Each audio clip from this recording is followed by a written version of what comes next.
اعوذ باللہ من الشیطان الرجیم بسم اللہ الرحمن الرحیم۔ محترم سامعین کرام، السلام علیکم ورحمۃ اللہ وبرکاتہ۔ میں امید کرتا ہوں آپ سب خیر و عافیت سے ہوں گے۔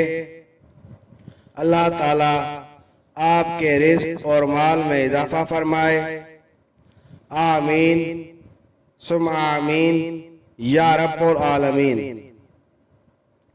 آج ہم بات کریں گے خواب میں آنسو نکلنے کے حوالے سے یا خود کو روتا دیکھنے کے حوالے سے۔ ان کی مختلف صورتیں ہیں اور ان کی مختلف تعبیریں ہیں، اور اگر آپ ان تمام تعبیروں کو جاننا چاہتے ہیں تو اس ویڈیو کو آخر تک ضرور دیکھیں، اور اگر ابھی تک آپ نے ہمارے چینل سید شاہ سلطان کو سبسکرائب نہیں کیا تو سب سے پہلے اسے سبسکرائب کریں، ویڈیو کو لائک کریں اور صدقہ جاریہ سمجھ کر اس کو شیئر کریں۔ تو چلیں شروع کرتے ہیں آج کے اپنے موضوع خواب میں رونے کے حوالے سے۔ اگر خواب میں دیکھے کہ اس کے چہرے پر رونے سے نشان پڑ گئے ہیں، دلیل ہے کہ اس کو نیک کام کے باعث لوگ تانے ماریں گے۔ حضرت ابراہیم کرمانی رحمۃ اللہ علیہ نے فرمایا کہ خواب میں رونا صاحب خواب کے لیے خوشی اور حق تعالی سے بخشش کا ذریعہ ہے۔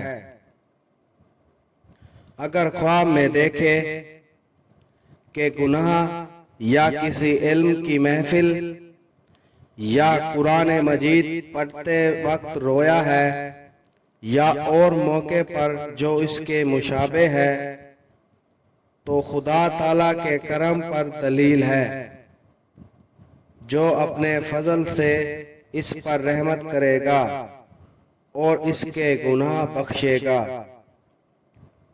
اور اگر دیکھے کہ رویا ہے اور آنسو اس کی آنکھوں سے نہیں نکلے ہیں، تو دلیل ہے کہ گزشتہ کام کے نہ کرنے سے افسوس کرے گا اور توبہ کرے گا۔ اور اگر کسی کہے ہوئے کام کی مصیبت پر بغیر نوحہ اور زاری کے رویا ہے، تو دلیل ہے کہ شادی، خوشی اور راحت دیکھے گا۔ حضرت جعفر صادق علیہ السلام نے فرمایا، اگر خواب میں دیکھے کہ رویا ہے اور پھر ہنسا ہے تو دلیل ہے کہ اس کی موت قریب ہے۔ ایسے خواب دیکھنے والے کو چاہیے کہ وہ صدقہ کرے۔ صدقہ آنے والی ہر مصیبت کو ٹال دیتا ہے۔ ویڈیو پسند آئی ہو تو اسے لائک کریں اور صدقہ جاریہ سمجھ کر اس کو شیئر کریں۔ اللہ تعالیٰ آپ کا حامی و ناصر ہو۔ جزاک اللہ۔